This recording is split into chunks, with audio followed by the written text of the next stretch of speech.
Nah, jadi kemunculan Al-Mahdi itu di ujung perjalanan umur umat Islam ini.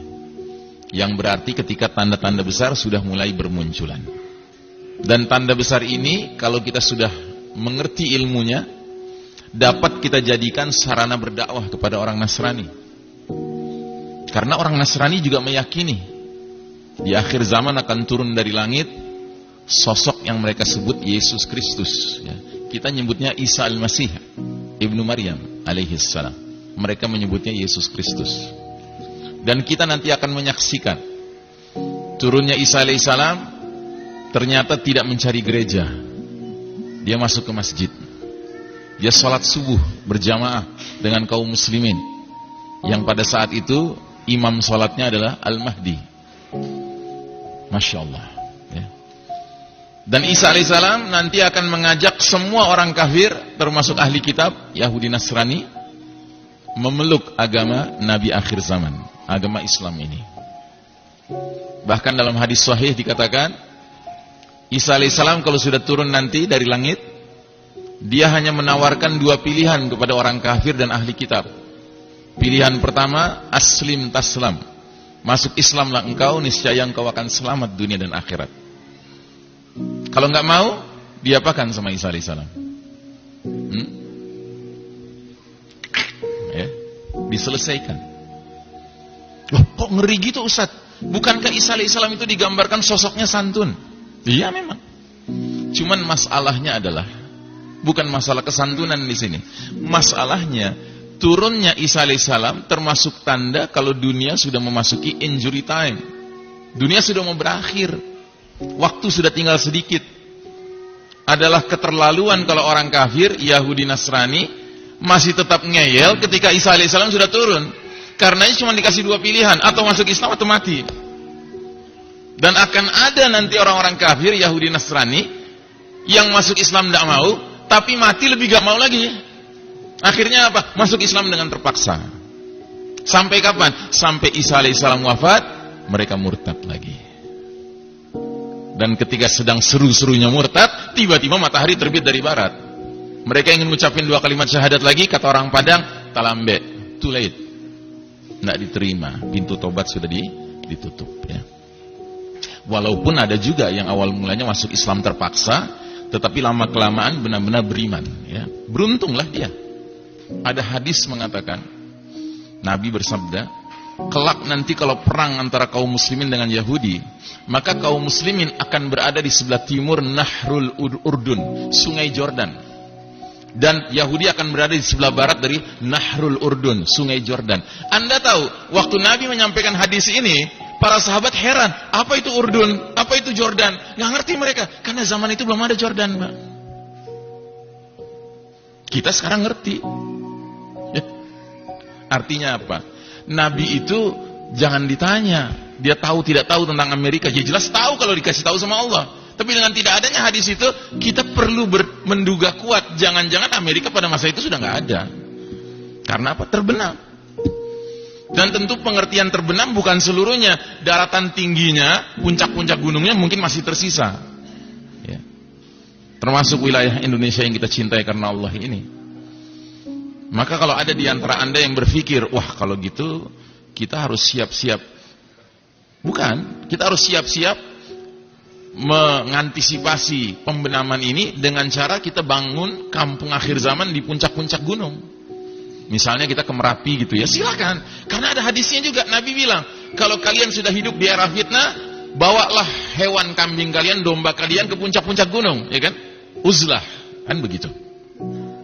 Nah cuma harus diingat, kalaupun kita selamat setelah kita bikin kampung akhir zaman di puncak Gunung Merapi misalnya, nantinya kita nggak tinggal lagi di puncak Gunung Merapi, kita tinggal di Pulau Merapi, Pak. Kenapa? Karena sekeliling kita air, ya toh. Gitu. Nah terus yang kedua, apa yang terjadi? Yang kedua, terjadilah significant depopulation, pengurangan populasi planet bumi ini secara signifikan. Banyak orang tewas, Pak, gara-gara bencana dahsyat ini. Ya bayangkan, wilayah ini kan luas, wilayah yang banyak sekali penduduknya ya. Ini banyak sekali penduduknya kan. Apalagi wilayah yang warnanya kuning ini. Negara apa nih? Banyak kan penduduknya. Penduduk dunia total 7 miliar, itu 2 miliar sendiri, Pak. Karenanya sebagiannya mulai diekspor paksa ke sini kan. Gitu. Makanya kalau kita ngerti skenario akhir zaman, kita tinggal komentar gimana? Silakan datang ke sini, ahlan wa sahlan, lu bakal terbenam lah, gitu. Cuma pertanyaannya kitanya kemana, kan gitu. Nah, kitanya harus menjalankan yang dulu Nabi dan para sahabat lakukan. Apa itu? Hijrah. Hijrahnya kemana? Ya ke tempat pemimpin kita akan muncul. Siapa pemimpin kita? Al-Mahdi yang kita sedang bicarakan sekarang ini. Nah, Al-Mahdi munculnya di mana? Al-Mahdi muncul awalnya di Mekah. Karena nanti akan ada segelintir umat Islam, as-sabiqunal awwalun, yang registrasi ke Al-Mahdinya di Mekah. Baiatnya ke Mekah. Tetapi yang kebanyakan umat Islam nanti registrasinya kemana? Ke Syam. Karena Al-Mahdi setelah dari Mekah bertolak kemana? Ke Syam, mendirikan khilafah ala minhajin nubuwah. Dengan ibu kota awalnya Damaskus, ibu kota terakhirnya Baitul Maqdis. Ya. Ini semua ada keterangan-keterangan hadisnya. Ya. Nah, jadi saudaraku rahimakumullah, yang berikutnya yang terjadi apa? Global famine, kelaparan mendunia. 40 hari 40 malam dunia diselimuti oleh kabut asap. Matahari bersinar gak bisa menyentuh tanah. Akibatnya tanaman, tumbuhan, pohon gak menghasilkan. Makanya ada dalil mengatakan jika kalian sudah melihat bintang berekor di bulan Ramadan, siapkan makanan sekuat kemampuan kalian. Jadi bintang berekor itu diantara dalilnya mengisyaratkan jatuhnya di bulan Ramadan. Maka mulai sekarang kalau Ramadan akan tiba, tidak sekedar perasaan gembira yang harus ada dalam diri kita, tapi juga perasaan waspada. Jangan-jangan Ramadan ini jatuhnya bintang berekor. Kita tidak tahu kapan jatuhnya, tetapi kalau melihat tanda demi tanda yang bermunculan, it seems to be very close. Kelihatannya sudah dekat sekali jadwalnya. Bahkan tahun lalu, Ramadan tahun lalu, begitu malam terakhir, ya, kita dengar kabar besok 1 Syawal, saya langsung instruksikan istri anak saya semuanya sujud syukur. Alhamdulillah tahun lalu belum jatuh bintang berekor, karena kami belum siap hijrah.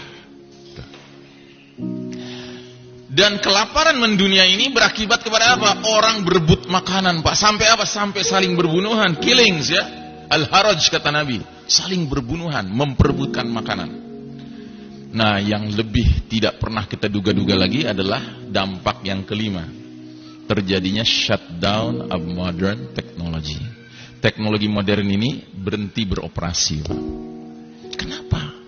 Ya karena batu besar jatuh dengan kecepatan tinggi, bergesekan dengan udara, tentu menimbulkan induksi besar-besaran. Yang orang barat katakan akan terjadilah fenomena EMP, electromagnetic pulse. Ya, semua benda-benda kelistrikan macet, tidak bisa berguna lagi. Bahkan ahli fisika mengatakan tumbukan batu besar dengan tanah akan menyebabkan zat-zat tertentu sifatnya berubah. Misalnya besi, berubah zatnya menjadi lengket.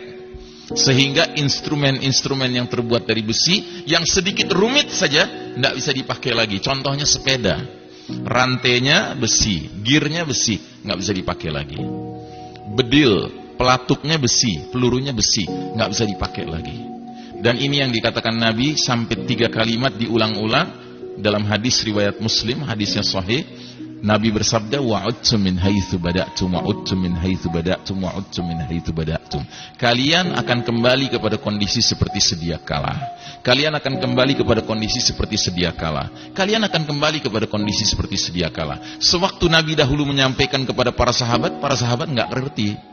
Kenapa nggak paham para sahabat? Karena para sahabat nggak pernah mengalami menggunakan komputer, ya, HP, listrik, AC, ya, mobil, motor, pesawat udara, nggak ada. Tapi setelah hadis ini sampai ke zaman kita pakai akal kita merenungkan apa ya maknanya ini. Oh, ini rupanya isyarat akan terjadinya kemacetan operasional teknologi canggih. Nah, yang lebih menarik lagi, Syekh Mubayyad dalam kitab Ensiklopedia Akhir Zaman mengatakan, jika peristiwa ini terjadi, Pak, ini bukan keburukan bagi umat Islam, malah ini keberkahan bagi umat Islam. Kenapa? Karena begitu shutdown modern technology terjadi, dia terjadi di seluruh dunia, Pak. Akibatnya umat Islam bisa istirahat, dari perlombaan mengejar ketertinggalan barat kafir di bidang teknologi. Sebuah perlombaan yang pada hakikatnya nggak akan pernah kita menangkan, Pak. Kenapa? Karena barat kafir curang. Mereka nggak rela kita menang. Jangankan menang, Pak, setara saja sama mereka nggak boleh kita, Pak. Buktinya apa? Kalau putra-putra muslim, muslimah berangkat ke Eropa, ke Amerika belajar, ke kampus-kampus mereka, kalau dia brilian nggak diizinkan pulang, Pak. Kalau perlu dikasih warga negara sana, ya kan? Disedot otaknya supaya nggak bermanfaat bagi negeri kaum muslimin. Ya, mereka nggak ridho, Pak, kaum muslimin ini maju di bidang teknologi canggih.